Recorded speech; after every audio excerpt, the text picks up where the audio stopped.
У меня такое ощущение, что раньше мы жили чуть побогаче, чем сейчас. Живем в довольно грязной стране, вот реально. Кстати, в Израиле до сих пор нет ни одного мусороперерабатывающего завода. Вот это вот все разделение, там пластик, бумага и так далее, это все потом сваливается в одну кучу и закапывается. То есть все квартиры вот так вот насквозь все видно, и практически у всех белые стены. Здесь вот такие больничные цвета, и все однотипно, однообразно, вот эти вот дома на куриных ножках. Мы живем в совершенно капиталистической стране, да, где все определяют деньги, и политику в том числе. И все, что приносит деньги, это вот единственное, что интересует, на мой взгляд, наше руководство и всех, кто принимает решения. Преподавателей не было русскоязычных вообще, вот. И все это выглядело, ну, как цирк обезьян, вот этот тюльпан, например. С тобой на иврите говорят, а ты на русском отвечаешь. Удивительными выглядят наши стандарты в пищевой промышленности, да. То есть, например, у нас допускается что-то около 10 или 15%, например, в курином мясе содержание сальмонеллы. То есть, если взять тонну продукции, да, то если в 15% есть сальмонелла, то это как бы все в порядке. Вещи, которые не очень нормальные. Если ты посмотришь на европейские страны, там как бы 0%. То есть, когда говорят, что у нас очень экологически чистая там и так далее продукция, это все под большим вопросом. Дело в том, что все это выпускается монополистами, и мы толком не знаем. Потому что толком здесь нет такого контроля, как был там, да, вот это вот качество проверяли, ГОСТы, там еще что-то. Здесь этого нет. То есть, как бы, если это не смертельно, то это допустимо. Но здесь же самое главное это кашрут, а все остальное это не так важно.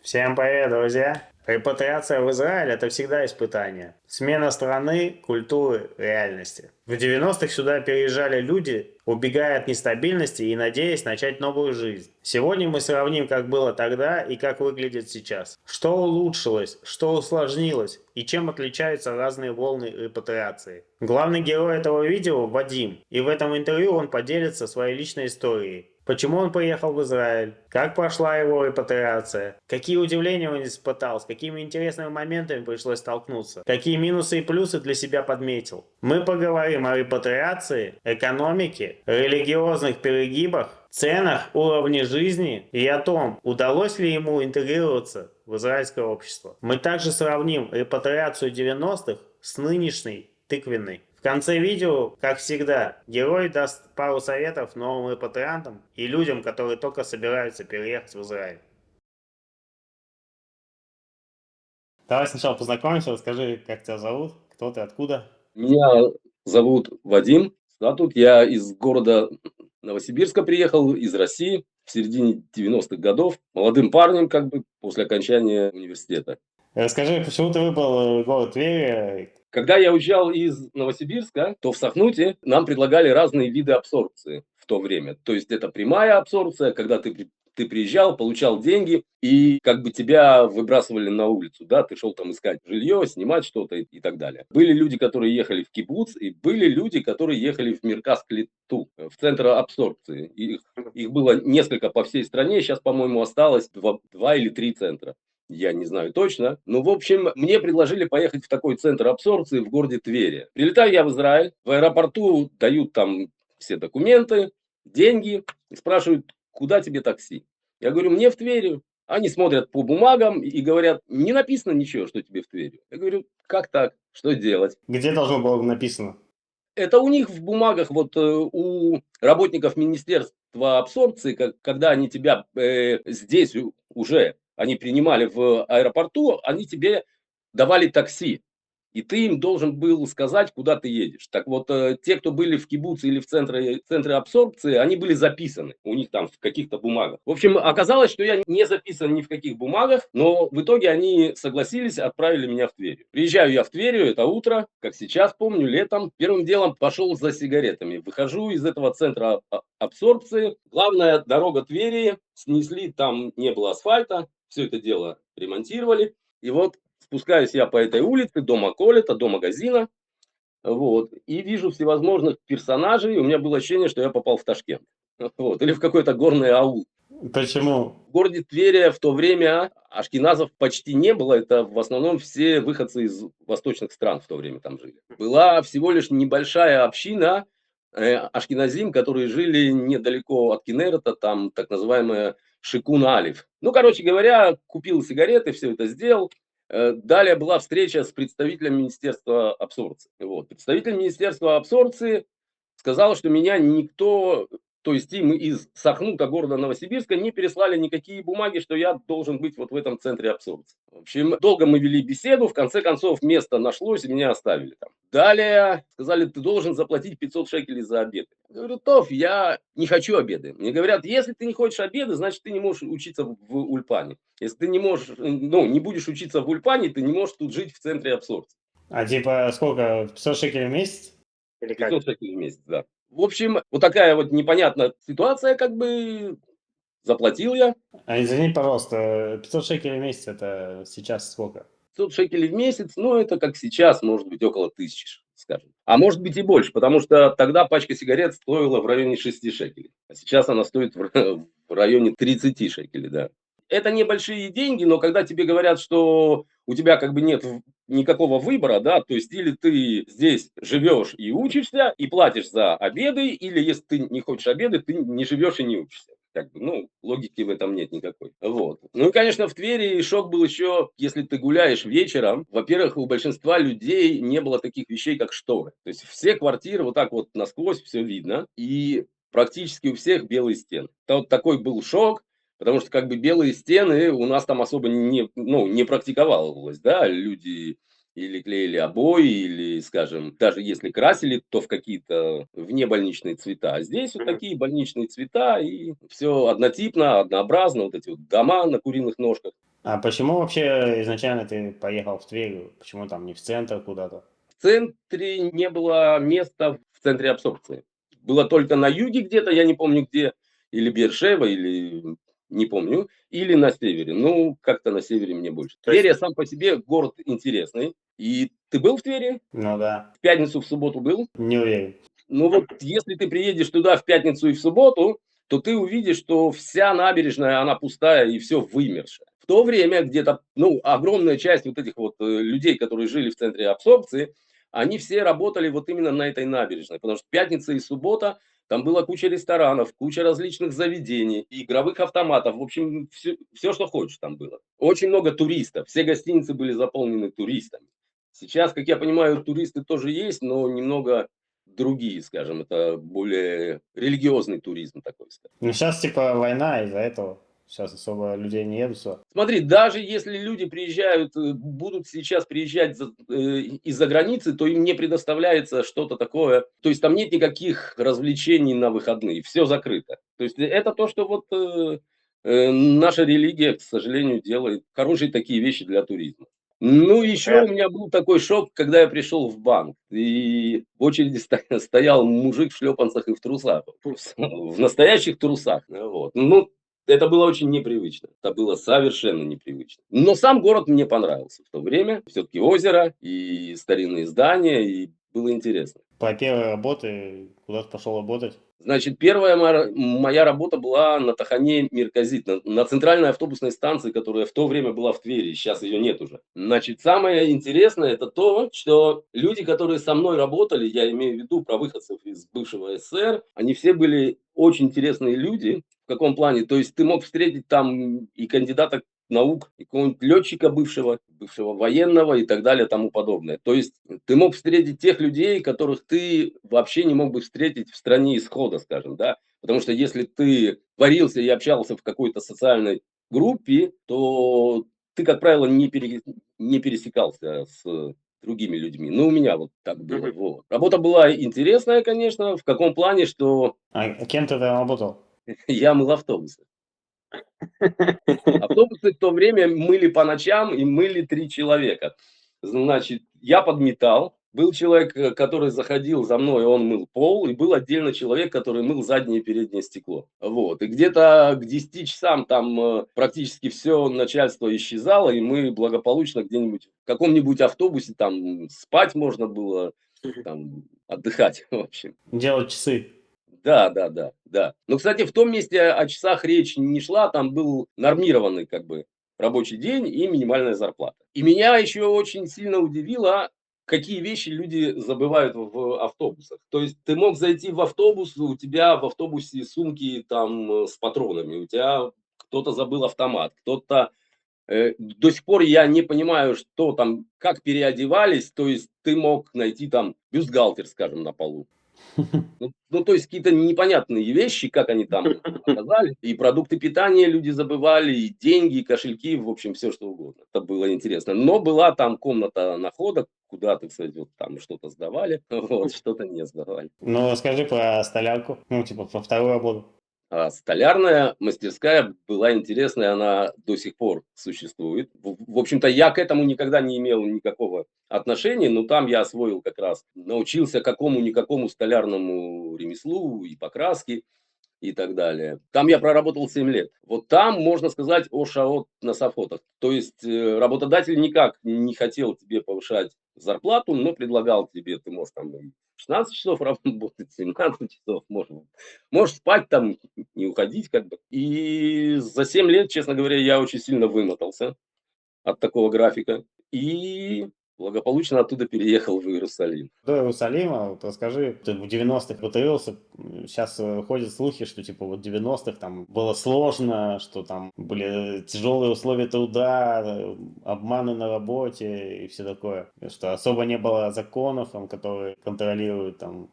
Законы были, их просто, как правило, не контролировали. Смотри, значит, здесь стоит отметить такую вещь, что я, когда приехал, я не работал в каких-то маленьких фирмах, где работает 2-3 человека. Обычно обманывали вот именно там. Автобусная вот эта станция, она принадлежала Эгиду, например. То есть там, понятно, не обманывали. В столярной мастерской иногда они не доплачивали какие-то часы, но поскольку если ты их записывал, я обращался как бы в следующем месяце к работодателю, он мне в принципе, эти деньги возвращал. Не всегда, иногда забывал, но, в общем, как бы возвращал. Я тебе хочу сказать, что вот те репатрианты, которые ехали в самом начале 90-х годов, кстати, ты уже у людей это спрашивал, мне кажется, почему они приехали и так далее. Вот мне кажется, что конкретно люди, которые ехали где-то с 89-го года там, до 93-го, скажем, это люди, то есть из них очень маленькая часть, это были прямо вот такие вот отбитые сионисты, отбитые в том плане, что готовы были еще там сесть в тюрьму, чтобы, так сказать, уехать в Израиль, да? Но большинство людей, это же был период как раз, когда рухнула советская экономика, и у людей просто банально исчезли доходы, людям нечего было есть просто. Я помню, что гуляя, например, по Новосибирску со своей теткой, а она работала конструктором на заводе именно не Чкалова, на авиационном заводе. Мы вот идем по улице, да, вот сидят люди и продают что-то, да, кто-то газеты, кто-то там жвачки, кто-то еще, ну, то есть. И она просто пол улицы, она их знала. Это такой, это кандидат наук, там это еще кто-то, это еще кто-то. То есть закрывались целые отрасли, людям не было банально на что жить, и они все рванули в Израиль, если была такая возможность, потому что как раз к тому времени США с Израилем договорились о том, то есть практически для евреев закрыли въезд в Соединенные Штаты. Те, кто уже в середине 90-х приезжал, они уже не ехали от нищеты, как правило. Они не ехали такими, скажем, обеспеченными, как современные репатрианты, но они, скажем, не от голода ехали. И поэтому они отличались. И насколько я знаю, что больше всего обманов по поводу зарплаты и так далее, это были всевозможные гостиничные отрасли, это были сферы питания, и это была такая вещь, когда люди шли работать на своих бывших соотечественников. Как это ни прискорбно, вот в основном там работодатели наши русскоязычные, они делали все, что хотели. Потом, конечно, Гистадрут стал привлекать к себе русскоязычных, чтобы они к ним обращались, чтобы вступали в профсоюз. Это тоже, видно, какую-то лепту внесло, потому что там какую-никакую давали юридическую помощь людям. Скажи, вот ты смотрел мое предыдущее интервью с Анной из Москвы? Там как раз мы затронули тему репатриации в 90-х. Ты согласен или ты не согласен? Скажи, что ты думаешь. Напомни, что она говорила. Ну, про то, что вот люди бежали, и что, типа, на самом деле просто нужно было перестроиться и подстроиться где-то, и можно было остаться, в принципе. С одной стороны, я с ней согласен, с этим полностью, но бежали, пойми, основная масса людей, они бежали именно от недостатка денег, из-за того, что просто банально не было есть. Какая-нибудь маленькая часть, возможно, уезжала и от антисемитизма, да, может быть, из каких-то республик, бывшего СССР там и так далее. Но основная масса просто тупо не было денег у людей. Не было работы, и люди не видели какую-то перспективу, и не видели, что что-то вообще измениться может. А они приезжали сюда, и, в общем, люди брались за любую, какую хочешь, работу. Очень много я знал людей, которые были с высшим образованием, с какими-то степенями и так далее. И, в общем, они работали на работах, которые вообще, то есть, я так думаю, там они в страшном сне не могли представить.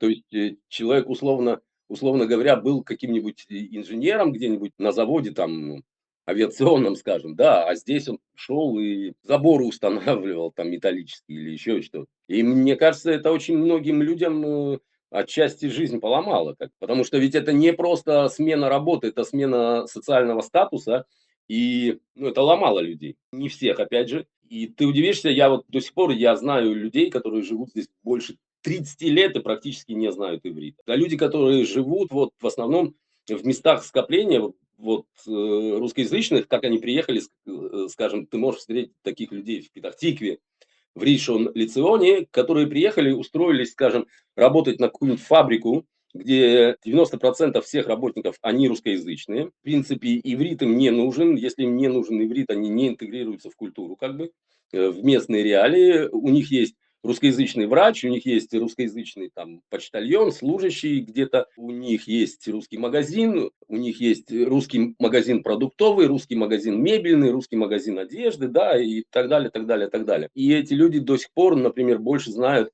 больше знают о том, что происходит где-нибудь, скажем, в Москве там или в Киеве, где-то в Ташкенте, еще где-то, да, чем то, что происходит здесь.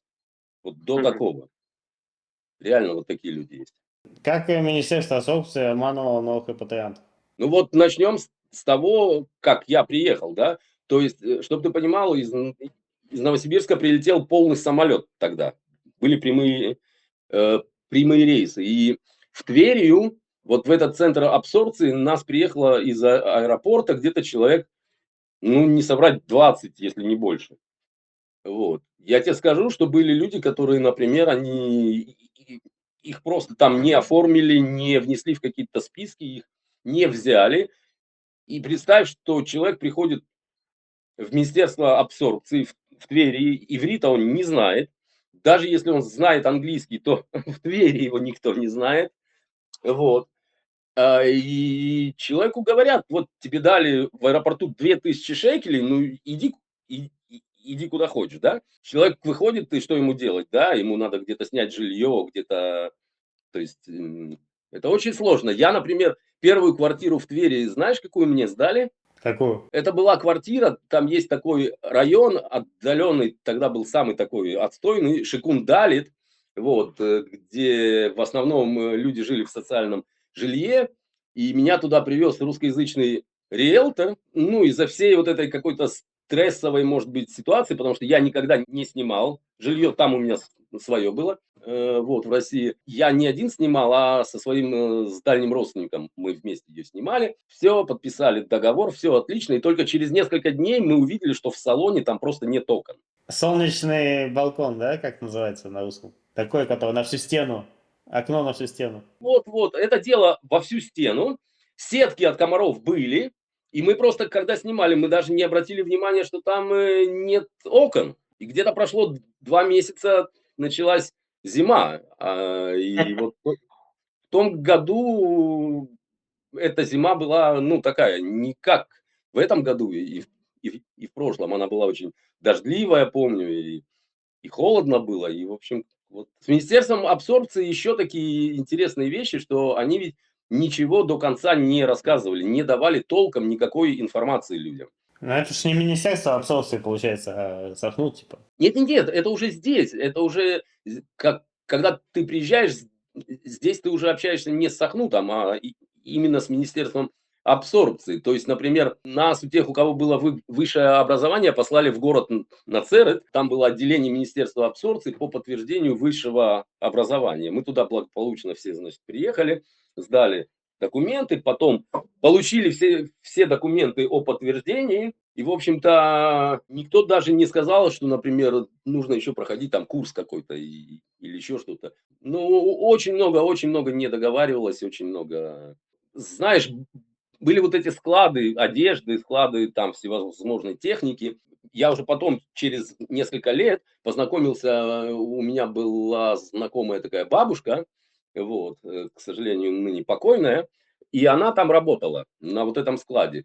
Так, например, когда они получали вот эти пожертвования, вот эти там вещи и так далее, как это работало? Они просто отделяли все, что более-менее хорошее, вот, это все шло там знакомым, знакомым, знакомых и так далее, а весь остальной мусор был, в общем-то, выложен для тех людей, которые обычные, как бы, да, не по знакомству. Это тоже министерство абсорбции, понимаешь? Обучение ивриту тоже было на таком уровне, то есть ни один преподаватель не говорил по-русски. Вот на все вот эти три, они, по-моему, если я не ошибаюсь, девятиэтажные здания этого центра абсорбции работала всего лишь одна русскоязычная сотрудница, и все. Преподавателей не было русскоязычных вообще. Вот. И все это выглядело, ну, как цирк обезьян, вот этот тюльпан, например, да? Потому что какие-то вещи ты вообще не понимаешь. Ну, какие? Все вещи не понимаешь, типа, с тобой на иврите говорят, а ты на русском отвечаешь.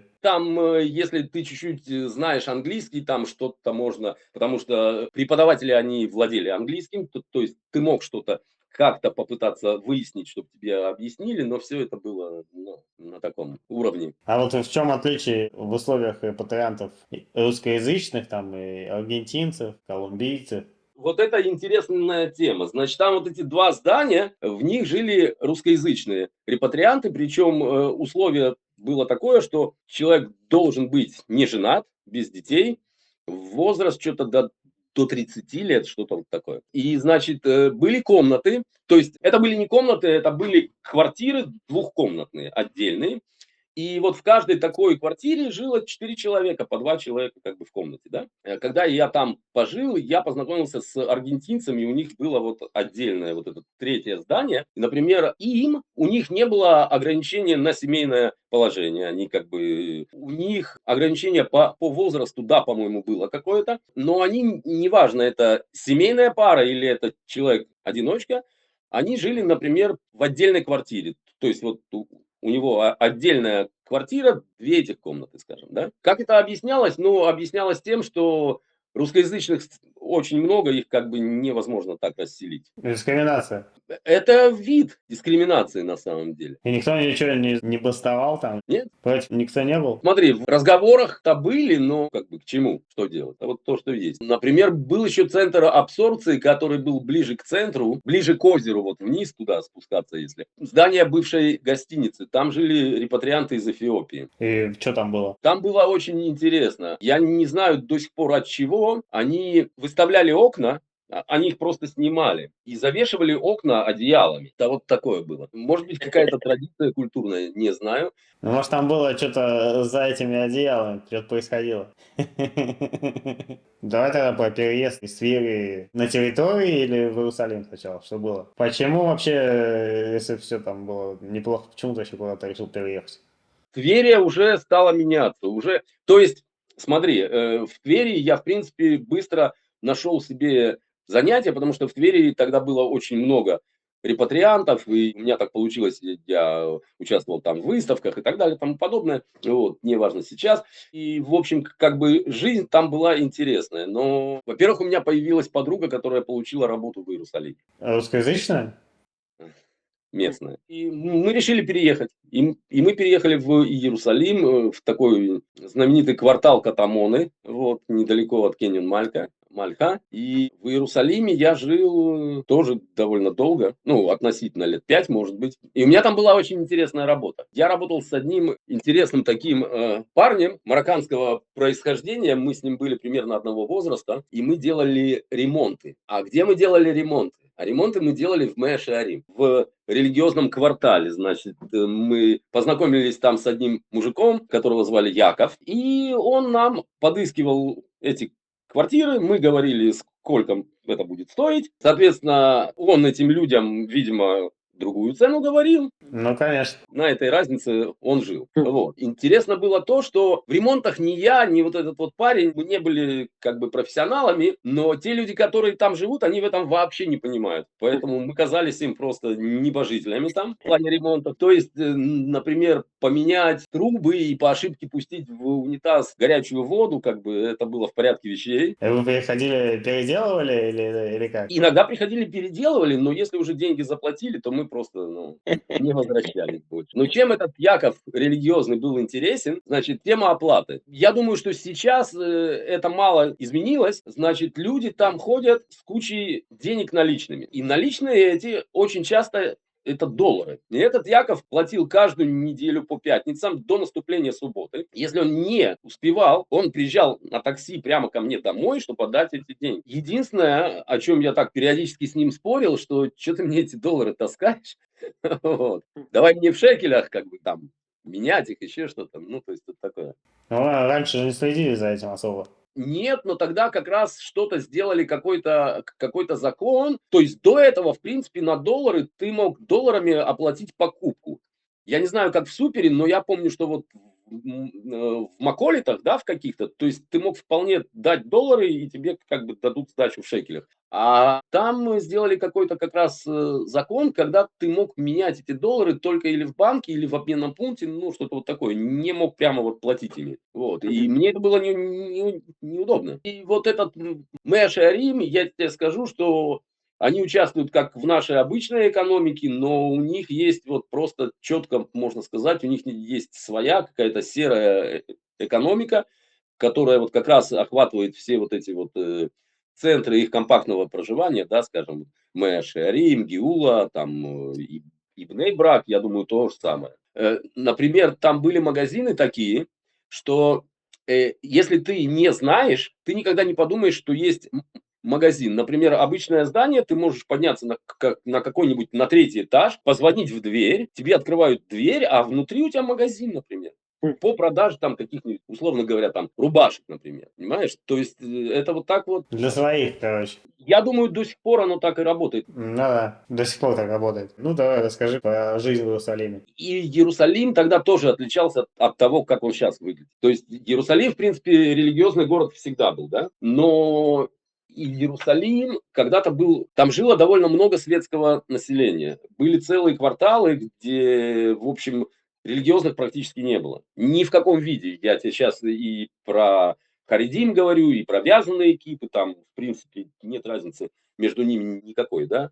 Это религиозные. Вот. И постепенно вот это вот стало вымываться, пожилые люди стали умирать, соответственно, молодежь, их дети стали переезжать, потому что очень сложно там с работой, хотя это столица и вроде бы как большой город, но работу найти очень сложно. Я тебе скажу, что в Иерусалиме мне сложнее было работу найти, чем в Твери просто, до такого. Ну вот, молодежь стала уезжать, но тогда еще было, опять же, было много туристов и очень много было разных клубов, разных пабов, баров, все, что хочешь, как бы. И все это как бы работало и в субботу, в пятницу, и в общем. И когда вот этот вот процесс потихоньку пошел, светское население стало уезжать, молодое, старое стало вымирать, то сейчас Иерусалим выглядит, ну, так же печально, скажем, как Тверь, по большому счету. То есть, если ты приедешь сегодня в Иерусалим, и ты не знаком с этим городом, не знаешь, куда пойти, то ты навряд ли где-то даже бутылку воды сможешь купить. Вот до такого. И чем занимался там? Или только вот ты работал?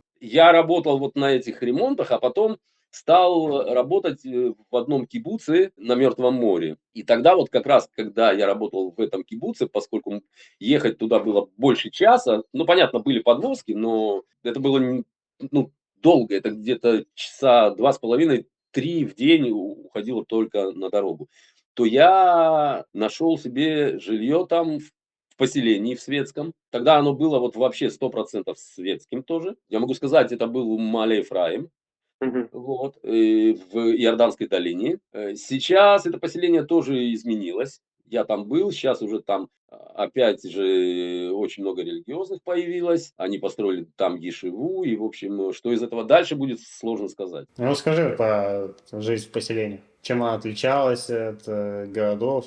Она отличается прежде всего тем, что там тихо и спокойно. В плане того, что любое вот такое поселение, оно обнесено забором. То есть, с одной стороны, ты как в каком-то лагере сталинском, с другой стороны, ты себя чувствуешь безопасно. Дома в основном одноэтажные, все хорошо, все зелено, но вот, к сожалению, что у нас это не только поселение, вообще в Израиле, что очень плохо с зеленью в том плане, что ее много, но она вся бесполезна. То есть от нее нет тени. Можно просто поездить по всему Израилю, найти там несколько улиц, да, на которых есть вот нормальная полноценная тень, там где-нибудь в Ашкелоне, в Ришон-Леционе, в Тель-Авиве. А так вот такая бесполезная зелень, очень тихо, спокойно, никаких тебе услуг нет. То есть, чтобы жить там полноценно, нужно иметь или машину, или мотоцикл, что-то такое.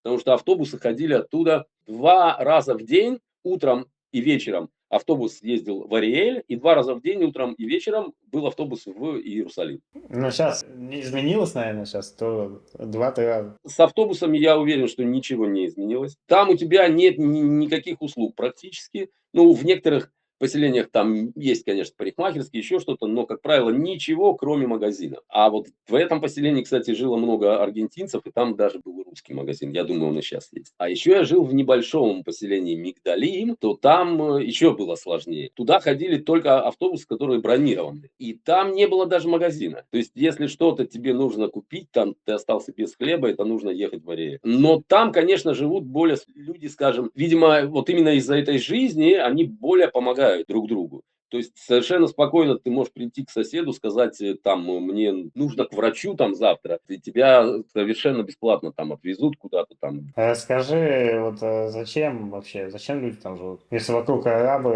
если там ничего нету. Купить там жилье намного дешевле, чем здесь. Все вот такие услуги типа ремонта там и так далее, они намного дешевле, чем здесь. Потому что, как правило, работы все эти выполняются арабами, которые именно с территорий. Очень часто, как правило, скажем, которые нелегально здесь. И это очень дешево. И жизнь более спокойна в том плане, поскольку каждое поселение, оно охраняется, оно обнесено, как правило, заборами, там, с видеонаблюдением. Постоянно какая-то там армия присутствует. Ты знаешь всех жителей, ты можешь свободно отправить детей гулять и, так сказать, не заботиться, не звонить там каждые 5 минут, где они находятся. То есть это безопасно на самом деле. Извиняюсь, там безопаснее, чем в центре, типа? В принципе, да. Смотри, когда у тебя живет, скажем, 100 человек, все друг друга знают, никто посторонний туда не может просто так заехать-проехать, то, в общем, безопаснее. А как насчет всяких случаев,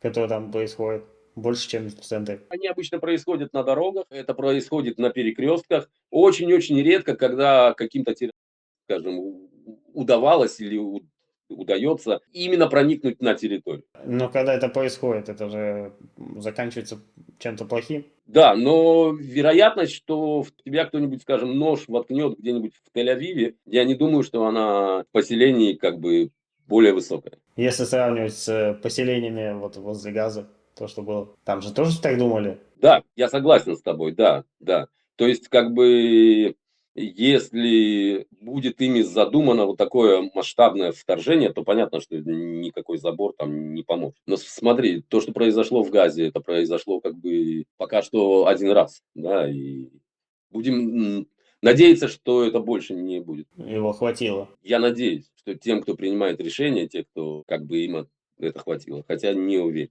А у тебя было такое, ну, на твоей практике, вот сколько ты лет в Израиле, получается, уже, сколько, 30 лет? Чуть меньше. За 30 лет ты вот видел, что вот что-то произошло, и это взяли на вооружение? Потому что часто бывает такое, что типа что-то происходит, об этом много говорят, но ничего не меняется, ничего не происходит после этого. Было. Например, когда вот это как раз в середине 90-х годов было очень много работников, которые взрывались в автобусах. И тогда нашли решение, что практически в каждом автобусе ездил охранник вооруженный. И я думаю, что немаленькая часть актов таким образом она была предотвращена. Но сейчас их опять нет. То есть на какой-то период извлекли вот как бы урок, сейчас этого опять нет. Сложно сказать, мы живем в совершенно, то есть, капиталистической стране, да, где все определяют деньги, и политику в том числе. И все, что приносит деньги, это вот единственное, что интересует, на мой взгляд, наше руководство и всех, кто принимает решения. Ну, вот скажи, считаешь ли ты свою репатриацию успешной? Смог ли ты интегрироваться в израильское общество? Я смог интегрироваться, конечно. Смотри, я уже на той работе, где я работаю сейчас, я работаю уже больше 10 лет. В общем, я живу как самый обычный израильтянин, ничем как бы не отличается. На работе у меня нет ни одного русскоязычного человека. То есть у меня возможно, это, к сожалению, даже у меня к минимуму сведено общение как бы. То есть секрет в этом, типа, нужно просто перестать общаться с русскоязычными или что? Нет, нет, нет. Но когда ты очень много общаешься именно с коренным населением, ты более понимаешь, более начинаешь воспринимать вот этот вот вообще менталитет и подход к жизни. Есть вещи, которые вот до сих пор меня бесят, конечно. Вот. Это вот пунктуальность, например, да. И, то есть вполне нормально, что, скажем, я работаю на складе, да, и вот человек покупает в магазине там, да, что-то, он звонит мне по телефону и говорит, я приеду завтра, там, скажем, там, с 10 утра до 4 вечера. В итоге он приезжает послезавтра, и это происходит вообще в пятницу, когда никто не работает, и начинает названивать по телефону, вы что, как бы охренели все здесь, я тут приехал. Вот. Я же сказал, что я поеду. Да, да, да, да, да, ну буквально. Расскажи, что тебе не нравится в Израиле, что тебе нравится и что тебе не нравится. Мне не нравится ужасно общественный транспорт. Чтобы ты понимал, для интереса, да, вот я живу в поселке, который находится ровно посередине между Иерусалимом и Тель-Авивом. То есть, вот скажем, до Тель-Авива мне ехать где-то полчаса, и до Иерусалима мне ехать где-то минут 35. Это без пробок есть. Так вот, скажем, если я еду на автобусе в Иерусалим, там, в поликлинику, у меня на автобусах занимает это около 2 часов. Меня на машине со всеми пробками это занимает, ну час, может быть, максимум. Это со всеми пробками, которые вот можно собрать по дороге. Общественный транспорт, на мой взгляд, работает ужасно. Остановки ужасные тоже. Ни тени, ничего нет. Раньше, когда-то, автобусы вообще, они не останавливались просто на остановках. Они вот так пролетали мимо, что нужно было выскакивать просто на середину дороги, чтобы кто-то остановился. Вот. Ну, сейчас это вроде как изменилось, останавливается. Сейчас тоже должны прям вот так вот подъезжать. А они все время либо так останавливаются. Очень дорого, очень сложно найти каких-то специалистов у нас. Вот до банальности, как бы там, вот эта, видимо, система ПТУ, да, где людей обучали обычным специальностям, скажем, рабочим, здесь нет такой системы. Поэтому, когда ты хочешь что-то ремонтировать там и так далее, есть огромная вероятность того, иногда мне кажется, что это просто постоянно происходит, что ты натыкаешься на каких-то людей, вообще левых, которые не понимают ничего в том, что они делают. Это печально.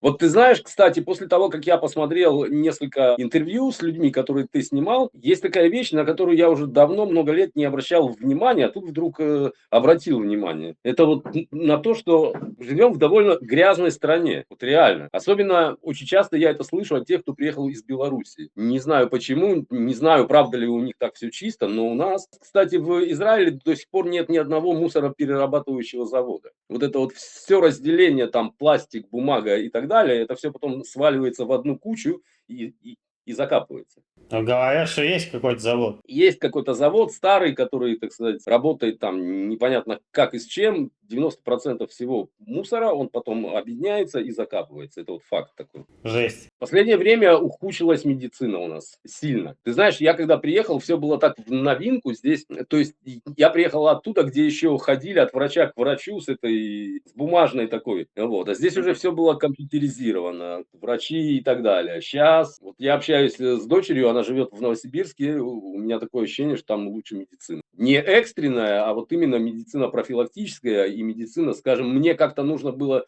сделать МРА, я ждал 7 месяцев. Ей сделали МРА там в течение 2 дней, то есть очереди нет. Надо было заплатить за это, не? Или там тоже бесплатно? Нет, нет, нет, это бесплатно, это в рамках страховки. Еще что? Меня раздражает религиозное засилие, которое увеличилось просто, ты не понимаешь, оно семимильными шагами движется. Ну, расскажи подробнее, что именно. Оно затрагивает все наши области жизни, особенно последние годы, понимаешь? То есть уже 30 лет люди говорят, например, о транспорте в субботу, этого ничего нет, да, то есть для меня лично это не важно, Но, скажем, для людей, которые не имеют по каким-то причинам машины или не могут ее иметь, да, или там для солдата, которому нужно вечером в какой-то день приехать домой, это превращается в проблему, в очень большую проблему. И, в общем-то, отсюда снижение качества образования тоже. Потому что, понимаешь, у нас почему-то все зациклились на преподавании английского и математики. Кроме английского и математики есть еще куча наук, да, есть химия, есть биология и так далее, тому подобное. Когда вот этот религиозный подход, а он по-любому проникает в образование, то все преподавания вот этих дисциплин, они ухудшаются просто потому, что они не вписываются в парадигму религии, понимаешь, да? Они не вписываются в эту парадигму как бы творца, который что-то сделал, да? Ты смотришь на города, которые просто вот когда-то в 90-е годы город Бейт-Шемиш это был, ну, обычный захолустный городок. Сейчас это город, который, в общем, почти полностью подчинен религиозным, да? Когда-то Хадера тоже была адекватным городом, сейчас вот они рапортуют, что у них не осталось ни одного бизнеса, ничего, чтобы было открыто по субботам. Это очень гордо. Это мы куда так движемся? Мы движемся, в общем-то, в сторону Ирана, по большому счету. Ни к чему хорошему Поэтому, это не приведет, потому что это приводит только к упадку. поэтому они служить не хотят, кто служить будет, если... И служить не хотят. Смотри, огромная их масса, я уже говорил про Мэш и Арим, да, огромная их масса, они, да, работают, но все эти деньги, они не проходят через госказну, то есть это как бы серая экономика, они только получают. Я считаю, это очень отрицательная вещь. И они пытаются проводить всевозможные законы, которые бы изменение состава населения, чтобы эту повестку дальше продвигать, да, то есть, например, вот постоянно поднимают вопрос, например, о том, чтобы изменить закон о возвращении. Почему это происходит? Потому что им нужно население, которое бы полностью им подчинялось и была, в общем-то, в их интересах. Основная масса, кто приезжает, даже из той Европы, это люди относительно светские. Им это не нужно, им это невыгодно. Понимаешь, в нынешнем Кнессете там по пальцам можно пересчитать женщин. Женщин нигде нет, да? И так далее, тому подобное. Это везде. Сегрегация, типа, разделение между женщиной и мужчиной. И сегрегация тоже, да?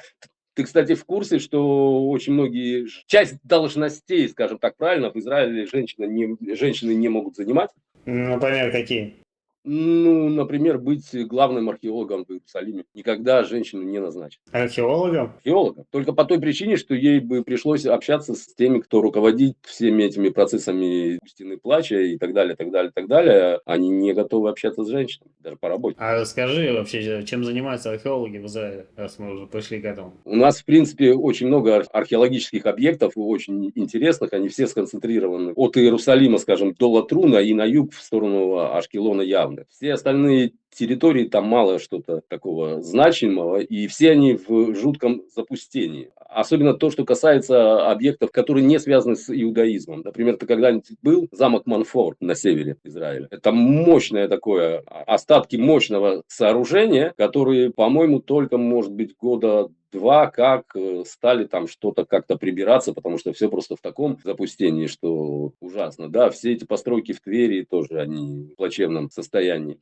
Если ты поедешь в Латрун, да, вот где монастырь вот этот 19 века, и проедешь чуть дальше, то за ним там есть остатки крепости крестоносцев, Латрун, Тевтонский орден. Смотри, в каком это состоянии, это в ужасно плачевном состоянии. И, в общем-то, куда все деньги направляются, это только на Иерусалим, более-менее, и по большому счету все. Это влияет на туризм, на паломничество, на все что угодно. Государство, в принципе, не вкладывает в это деньги. Это тоже все печально. Ну, расскажи вот про цены на продукты и их качество тогда и сейчас. Что изменилось в худшую сторону? Изменилось то, что появилось с годами, открыли рынок для конкуренции. То есть, если когда-то ты заходил в магазин, и у тебя было от силы там 2 фирмы, которые производят макароны, да, там МОС или еще кто-то, то сейчас ты можешь увидеть, в общем, некое разнообразие, которое, оно до сих пор бедное, но оно появилось, вот это разнообразие. Когда-то ты заходил в магазин, у тебя был чай Высоцкий, и все. Сейчас у тебя, в принципе, есть большой выбор. Иногда, кстати, вот если ты поинтересуешься, то удивительными выглядят наши стандарты в пищевой промышленности, да. То есть, например, у нас допускается что-то около 10 или 15%, например, в курином мясе содержание салмонеллы. То есть, если взять тонну продукции, да, то если в 15% процентах есть сальмонелла, то это как бы все в порядке. Вещи, которые не очень нормальные. Если ты посмотришь на европейские страны, там как бы 0%. То есть, когда говорят, что у нас очень экологически чистая там и так далее продукция, это все под большим вопросом. Дело в том, что все это выпускается монополистами, и мы толком не знаем. Потому что толком здесь нет такого контроля, как был там, да, вот это вот качество проверяли, ГОСТы, там еще что-то. Здесь этого нет. То есть, как бы, если это не смертельно, то это допустимо. Но это может быть, так сказать, какие-то вещи, которые имеют накапливающий эффект. И сейчас это нормально, а через 20 лет это скажется, скажем, на здоровье населения. Но здесь же самое главное это кашрут, а все остальное это не так важно. Кашрут это всего лишь как бы свод правил, это оно не должно влиять на качество. Не должно, но это я так с сарказмом сказал. Да, если ты пройдешься по полям, вот да, вот у тебя вот эти вот все поля, которые вскапывают, засеивают, они, в общем-то, все пластики, все в мусоре и так далее. Иди знай, что из этого пластика выделяется и в каких количествах это в конечном итоге попадает в продукцию, да. А вот про цены на продукты вот за сколько? За 30 лет. Насколько все изменилось? На овощи и фрукты выросли очень сильно. На мясную продукцию иногда мне кажется, что оно даже подешевело. Потому что я помню, что сложно было когда-то найти кур, которые дешевле там шекелей 30. То есть сейчас ты можешь курицу купить, скажем, за 14 шекелей. За 12 шекелей в арабском супермаркете. Типа целую курицу? Целую курицу, просто вот курица, да. А когда-то все куры стоили где-то по 30 шекелей. Вот овощи, фрукты наоборот. То есть, когда я приехал, где-то на 10 шекелей можно было накупить, я не знаю, какое количество и овощей, и фруктов, этого на неделю хватало. То есть сейчас у тебя, как бы вот это ценообразование, оно исказилось, да, у тебя цены, например, на овощи и фрукты по некоторым позициям дороже, чем на мясную продукцию, которую намного сложнее выращивать. Да. Цены на хлеб тоже, это какой-то перекос. То есть ты можешь купить булку хлеба, скажем, за 20 шекелей и опять же ту же курицу за 12 шекелей. Да? То есть это ну, совершенно непонятная политика ценообразования. Кстати, можно я расскажу тебе про то, как я приехал и меня шокировала еда, продукты питания? Вот. Да, давай, расскажи. Сейчас ты приходишь в магазин, у тебя очень много видов хлеба, правильно? Ну да. Различных. Тогда были вот эти булки, лахманиот, были питы, и был вот этот вот хлеб резанный и хлеб цельный. Ну, как батон, да? Багет. Багеты были, но это если какая-то пекарня. И бурекосы. Я вот именно про то, что ближе вот к хлебу, не к сладостям, не к этому. И все. То есть я несколько лет, я просто не мог тут есть хлеб. Пока я не привык, что ли, я не мог есть хлеб. Я до сих пор не понимаю майонеза, например, израильского производства. Или там кетчуп. Вот просто не понимаю. Извиняюсь, а типа вот какой был хлеб там, типа? А там как раз ведь уже появились вот эти частные пекарни. И были виды хлеба там ржаные, да, вот ржаной хлеб, белый хлеб, серый хлеб там и так далее, тому подобное. Здесь, кстати, до сих пор здесь большинство хлеба вот этого черного, скажем, да, если ты будешь смотреть на состав, то там или вообще нет ржи, или там будет такое минимальное количество ржи, что как бы ты удивишься. Всякие красители, все дела. А вот по уровню зарплат. Зарплаты поднялись относительно цен. У меня такое ощущение, что раньше мы жили чуть побогаче, чем сейчас. Вот по поводу цен. Соотношение цен, так сказать, и зарплат. Потому что нам всегда говорят про среднюю зарплату. Но средняя зарплата здесь считается просто тупо как среднеарифметическая. Да, это, скажем, если в какой-то отрасли у тебя 10 человек зарабатывает по 40 тысяч шекелей, а еще 100 человек по 5 тысяч шекелей, то у тебя средняя зарплата будет высокая. И это ни о чем не говорит, потому что, как правило, как бы, если считать нормально, это брать нужно медианную зарплату, и вот эта медианная зарплата у нас в Израиле, она от 6 до 7 тысяч шекелей. То есть, скажем так, более 50% людей, которые работают, получают вот примерно такую зарплату. Я имею в виду после вычета всех налогов и так далее. Насколько уровень жизни стал лучше или хуже? Я не скажу, что он прям как-то критично стал хуже. Мне сложно сказать, что он стал лучше. То есть в каких-то вещах он стал лучше. Скажем, сейчас больше людей летает за границу, там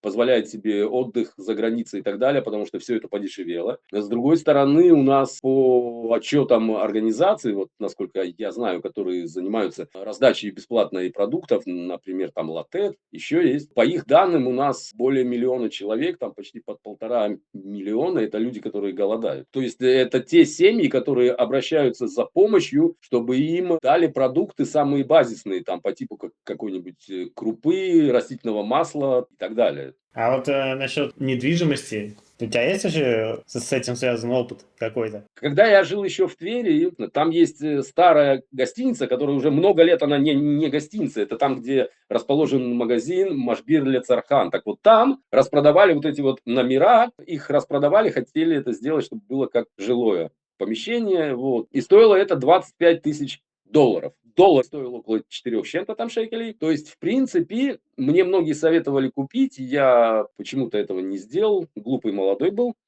И я тебе хочу сказать, что вот тогда люди покупали квартиру, они стоили, во-первых, дешевле, и даже работая на небольших каких-то зарплатах, люди, 10-15 лет, они выплачивали эти квартиры. Сейчас же я слышу о том, что люди берут вот эти вот ипотечные суды, да, машканты там на 28, на 30 лет, и им нужно вносить первоначальные взносы, которые, в принципе, если у тебя нет каких-то богатых родственников и так далее, я сомневаюсь, что кто-то из молодежи, у кого нет поддержки от семьи или у кого не какая-то супер высокая зарплата, могут вообще суметь себе купить какое-то жилье. И снять, в принципе, тоже тяжело. Вот смотря где. Смотря где, да, но все же завязано тоже. Если человек работает, не нужно приходить в офис куда-то там или на завод, или куда-нибудь в поликлинику, там он врач, то он может работать хоть откуда, да? Жить где-нибудь в Кацрине и как бы работать удаленно. Но все-таки до сих пор основная масса людей, она ходит на работу. Если ты живешь где-нибудь на окраинах, то у тебя и зарплата, соответственно, меньше, и цены, кроме жилья, как правило, выше на продукты там и так далее. А вот, извини, что перебиваю. Насколько выше зарплата на периферии и зарплата в центральной части? Ну, типа, не выше, а вот насколько разница? Она отличается очень сильно. И она, кстати, отличалась всегда. Я тебе скажу, что вот для примера, да, когда я жил в Иерусалиме, работал, я получал там около минимума. И когда я вдруг переехал в Петах-Тикву, я только пришел на собеседование в столярную мастерскую, мне тут же дали на 5 шекелей больше. Даже еще не видя, как я работаю. То есть со мной даже не стали говорить ни о чем, сказав, так сказать, что вот мы можем дать вот такую зарплату, понимаешь? То есть сейчас тоже, если ты будешь работать в гостинице где-нибудь на Мертвом море, там в Твери или в Эйлате, то, скорее всего, тебе будут платить минимум там или на шекель там больше, да? То где-нибудь в гостинице той же сети в Тель-Авиве ты будешь получать хотя бы на 10 шекелей как бы больше. Вся проблема в том, что очень многие работодатели не хотят платить такие деньги. Ты обратил внимание, что последних несколько месяцев очень много ты видишь работников в супермаркетах, которые там индийцы, таиландцы и так далее. Я слышал вообще, что этих индусов собираются завозить, и репатрианты уже не нужны. Их уже завозят, и очень много, вот все эти промышленники и так далее, они очень много любят говорить, что израильтяне не хотят работать. Это все чушь собачья. И израильтяне будут работать и в сельском хозяйстве, и на стройках, и где угодно, если им будут платить достойную зарплату. И когда вот эти вот все супермаркеты предлагают людям зарплату низкую, то люди не идут просто работать. Палестинских арабов они уже не могут использовать, да, никто их не пускает. Правительство дает все новые и новые квоты на ввоз вот этих вот иностранных рабочих. То есть мы оказываемся в такой нехорошей ситуации. Скоро тут будут везде, как бы. Я видел репортаж, израильский репортаж с какого-то канала, что там из Индии привозят, и там все гаражи, все заводы просто заполняются этими иностранными гражданами. То скоро не будет вот каких-то русских заводов там или еще каких-то. Ну, скорее всего, что они все-таки будут, потому что все-таки работники из стран бывших советских республик, они все-таки более квалифицированные, чем вот эти вот сельские жители там из Индии, да. Но все это движется в такую в печальную сторону. А ну насчет квартиры ты хочешь рассказать? Купил квартиру или нет? Не купил. Нет. Почему? За 30 лет. Во-первых, у меня нет денег на первоначальный взнос там.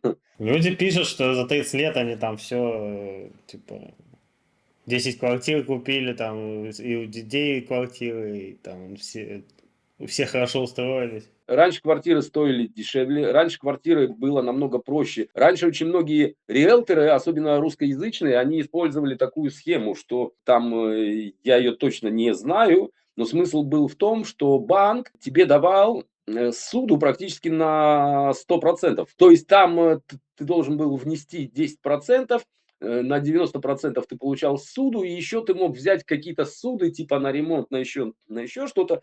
И получалось так, что, в принципе, если ли ты ремонт не делаешь, то тебе этот взнос не нужен, получается.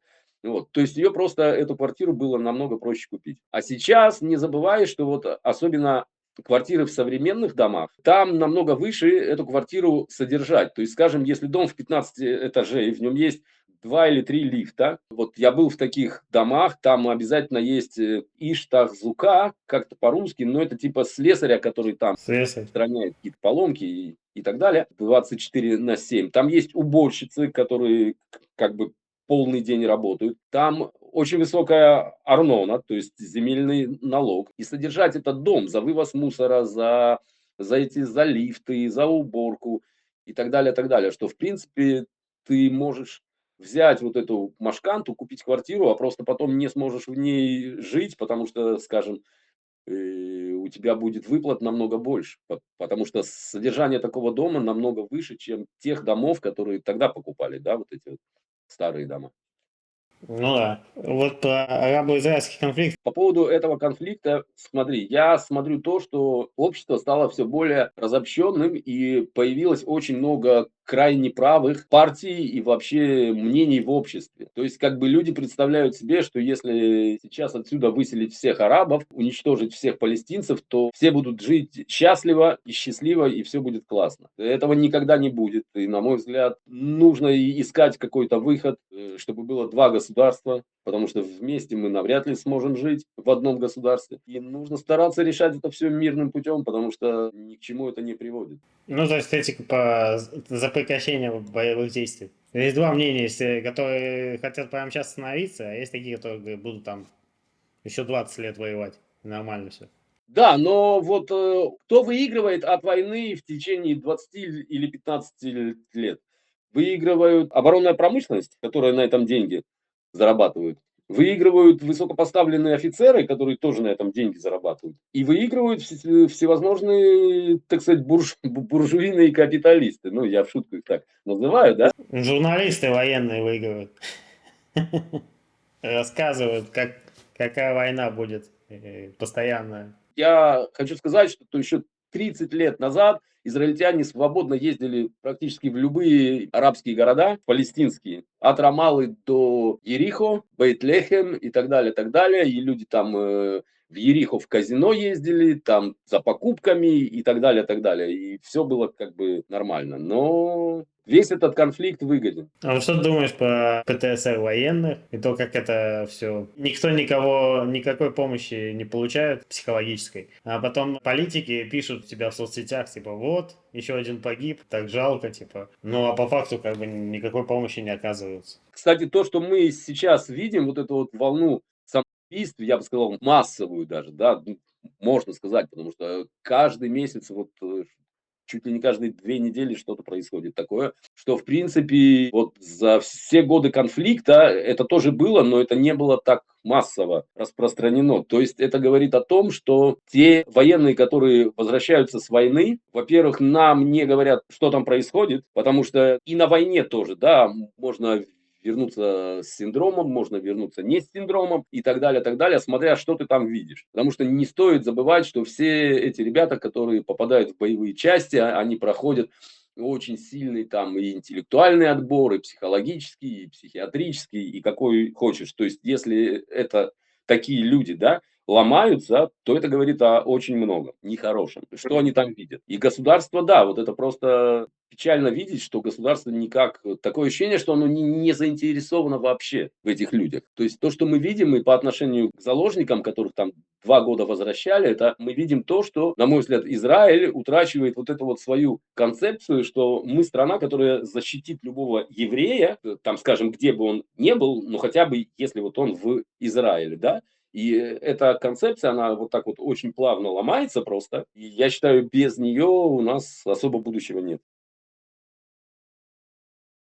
Друзья, если вам близко то, что я делаю, и вы хотите поддержать мой канал, у вас есть несколько способов это сделать. Первое – это стать спонсором этого канала. Это не только знак того, что мой труд действительно вам важен, но и реальная помощь в том, чтобы я мог развивать канал и делать контент еще более качественным. Кроме того, у спонсоров есть ранний доступ к новым публикациям, а совсем скоро появится и эксклюзивный контент, доступный только для них. Второе – это одноразовый донат через кнопку с сердечком «Супер спасибо». Она находится под каждым видео. Такой донат видят другие зрители, и часто это вдохновляет их также поддержать канал. Третий способ – это прямая благодарность через систему PayPal. Я добавил для вас отдельную ссылку на мой PayPal в описании под каждым видео, чтобы упростить этот процесс. Любая ваша поддержка для меня очень ценна. Она помогает мне двигаться дальше, развивать канал, улучшать качество контента и создавать то, что для вас интересно. Спасибо, что вы рядом. Расскажи, как ты воспринимаешь тыквенную репатриацию и в чем ты видишь вообще разницу между репатриациями 90-х, там у них разные названия, там колбасная, тыквенная, да, тыквенная, это то, что сейчас. Ты из колбасной, получается, репатриации? Я чуть позже, чем колбасная, мне кажется. Да? Смотри, те, кто ехали вот именно конец 80-х, 90-х годов, они ехали, правда, из-за того, что нужно было им что-то есть. Маленькая часть там, может быть, из-за каких-то случаев антисемитизма, но это очень маленькая часть. То есть они как бы спасались? Я тебе скажу так, давай просто подумаем, что вот вся вот эта вот огромная алия 90-х годов, вот там огромное количество людей, имеющих высшее образование. В стране, где развит антисемитизм и евреи подвергаются гонению, этого просто быть не могло. Согласишься? Угу. То есть люди имели образование, людям просто стало в один момент все закрылось, предприятия перестали работать, и людям было нечего есть. Но это некрасиво сказать, как бы лучше придумать историю. Вот как у меня был один знакомый из Минска, который как раз приехал в 90-м году, и он мне говорит: я приехал из-за антисемитизма. Я говорю: а что такое? Меня, говорит, в университет в Минске не взяли на математический факультет, потому что я еврей. Я говорю: окей. Насколько ты там экзамены сдал, все. И он мне говорит, математику он сдал на тройку, там, диктант или что там, на тройку, это на... Так тебя не из-за того, что они антисемиты не взяли, а потому что ты просто тупо троечник. Вот поэтому, но сказать, что я не поступил, потому что я троечник, это, ну, это банально. А сказать, я вот из-за антисемитизма, это вау. Это, ну, это уже более, как бы, да, более солидно звучит, скажем. Ну вот у меня почему-то такое ощущение. А кто приезжает сейчас, во-первых, сейчас, вот сколько я видел, общался, слышал, во-первых, приезжают люди, они не просто с образованием, они, в принципе, с теми видами образований, которые могут пригодиться во многих странах.